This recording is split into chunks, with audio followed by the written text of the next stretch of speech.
Welcome to of the record. దశాబ్దాలుగా మూగపోయిన ఆ నేల మీద ఇప్పుడు సరికొత్త చరిత్రకు తెరలేవబోతోంది. ఉమ్మడి వరంగల్ ప్రజలు కళ్లలో ఒత్తులు వేసుకుని ఎదురు చూస్తున్న ఆ మహాదైవ ఘడియ వచ్చేసింది. అన్నీ అనుకున్నట్లు జరిగితే సరిగ్గా 2027 జనవరి చివరి వారంలో సాక్షాత్తు ప్రధాని నరేంద్ర మోదీ చేతుల మీదుగా అక్కడ శంకుస్థాపన మోతమోగబోతోంది. శంషాబాద్ ను తలపించేలా రూపుదిద్దుకోబోతున్న ఆ మెగా ప్రాజెక్ట్ ఏంటి? కోట్లు కరిగిపోతున్న ఆ భారీ టెండర్ల వెనుక అసలు కథ ఏంటి?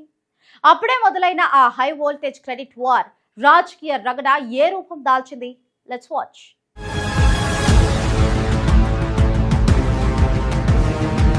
దశాబ్దాల నిరీక్షణకు తెరపడే సమయం వచ్చేసింది. ఉమ్మడి వరంగల్ జిల్లా ప్రజల చిరకాల స్వప్నం నెరవేరబోతోంది. చారిత్రక మామనూరు ఎయిర్పోర్ట్ నిర్మాణానికి అన్ని రంగాలు సిద్ధమయ్యాయి. అన్ని ప్రక్రియలు సజావుగా సాగితే ఈ ప్రాజెక్టు త్వరలోనే పట్టాలెక్కబోతోంది. సరిగ్గా 2027 జనవరి చివరి నాటికే శంకుస్థాపన జరగబోతోంది. దేశ ప్రధాని నరేంద్ర మోదీ స్వయంగా ఈ కార్యక్రమానికి హాజరు కాబోతున్నారు. గతంలో ఎన్నడూ లేని విధంగా ఇప్పుడు పనులు చాలా వేగంగా సాగుతున్నాయి. శంషాబాద్ ఎయిర్పోర్ట్ తరహాలోనే దీన్ని అత్యాధునిక హంగులతో తీర్చిదిద్దనున్నారు. కాకతీయ వైభవాన్ని ప్రతిబింబించేలా ఈ విమానాశ్రమం రూపుదిద్దుకోబోతోంది. ప్రయాణికులకు ప్రపంచ స్థాయి వసతులు కల్పించేలా ఆర్కిటెక్చర్ డిజైన్లు సిద్ధం చేశారు. స్థానిక ప్రజలు కూడా ఈ ప్రాజెక్టు పట్ల ఎంతో ఉత్సాహంగా ఉన్నారు. వరంగల్ అభివృద్ధికి ఇది ఒక చారిత్రక మైలురాయిగా నిలవబోతోంది.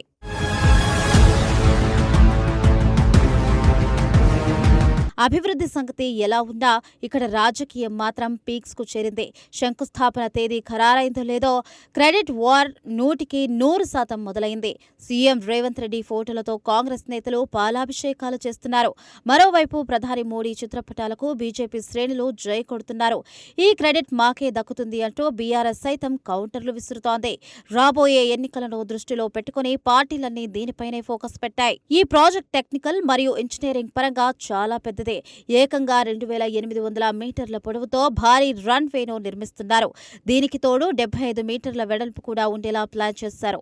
ఎయిర్పోర్ట్ మొత్తం నిర్మాణం కోసం 949.44 ఎకరాల భూమిని కేటాయించారు.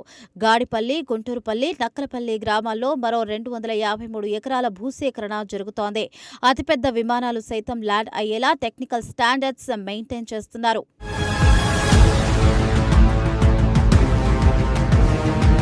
ఈ మానమూరులో ఎయిర్పోర్ట్ అంచనా వ్యయం చూస్తే నిజంగా దిమ్మ తిరిగిపోతోంది. కేవలం రన్వే, అప్రాన్, టాక్సీవే, బౌండరీ వాల్ కోసమే కోట్లు ఖర్చు పెడుతున్నారు. దీనికోసం 496.86 కోట్ల రూపాయలతో ప్రభుత్వం ప్రత్యేకంగా టెండర్లను కూడా ఆహ్వానించింది. అంతేకాకుండా ఐసోలేషన్ బే, పెరిమీటర్ రోడ్డు పనులను వేగవంతం చేస్తున్నారు.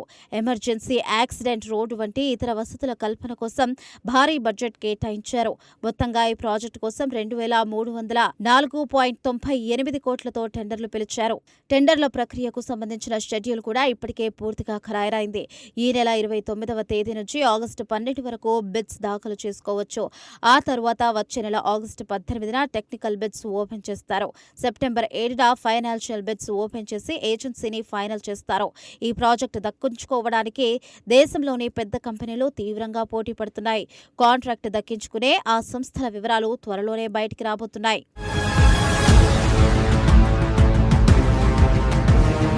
నిజానికి మామనూరు ఎయిర్పోర్ట్ కు దాదాపు ఒక శతాబ్దపు సుదీర్ఘ చరిత్ర ఉంది. సరిగ్గా 1930వ సంవత్సరంలోనే ఈ విమానాశ్రయం నిర్మాణం జరిగింది. అప్పట్లో ఏకంగా 1875 ఎకరాల భారీ విస్తీర్ణంలో ఇది సేవలందించింది. నిజాం కాలంలో ఉమ్మడి వరంగల్ ప్రాంతానికి ఇది కీలక కేంద్రంగా ఉండేది. అయితే కొన్ని కారణాల వల్ల 1980 నాటికి ఇది పూర్తిగా మూతబడిపోయింది. దశాబ్దాలుగా నిరుపయోగంగా మారిన ఈ ఎయిర్పోర్ట్ ఇప్పుడు పునర్జన్మ సంతరించుకుంటోంది. ఒకనాడు విమానాల మోతమోగిన ఈ గడ్డపై మళ్లీ రెక్కల చప్పుడు వినిపించబోతోంది. టెండర్ల ప్రక్రియ వేగవంతం కావడం, రాజకీయ వర్గాల్లో వేడి పుట్టడం చూస్తుంటే పనులు పక్కాగా జరుగుతాయి. తెలంగాణ రెండో రాజధానిగా పేరుగాంచిన వరంగల్ ఏవియేషన్ రంగంలోనూ తన సత్తా చాటుతోంది. శంషాబాద్ ఎయిర్పోర్ట్కు ధీటుగా రూపుదిద్దుకుంటున్న మామనూరు మరో హబ్గా మారడం ఖాయంగా కనిపిస్తోంది. అంతర్జాతీయ స్థాయిలో వరంగల్ ఖ్యాతిని ఇది మరింత రెట్టింపు చేస్తుంది అనడంలో ఎటువంటి సందేహం లేదు.